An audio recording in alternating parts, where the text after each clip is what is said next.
Hello there.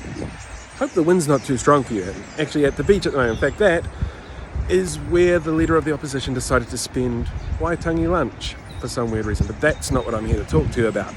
I'm here to talk to you about why it's so important that we have local media telling local stories by giving you an example that's absolutely amazing that broke today, which will be a couple days ago by the time you read this. And this is about Tekana Stirling, who is the Waipa District Council's first Māori ward councillor. You see, Tekana was very recently, disbarred. He was a lawyer who had apparently been taking some money for a trust that was not meant to be for him, but he was using himself.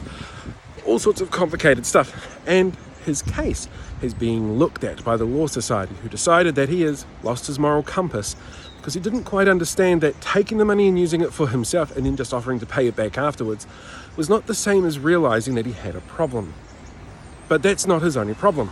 He also didn't tell the council what was going on.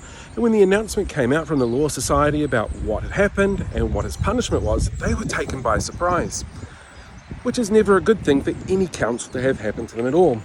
And in a very quick fashion, handed in his notice and resigned. So there'll be a by-election going on in the Waipa District Council for the Māori seat.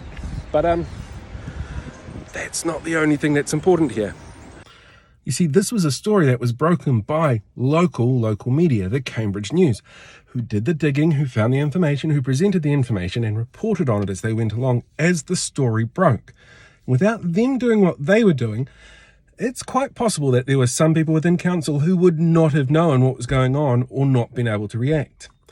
Local news done well helps everybody.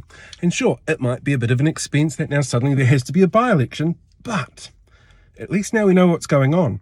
At least the locals of Waipa know what happened and what the story is, because it was told by locals to locals. And yeah, it might get picked up by national stories, but it was locals who broke it first.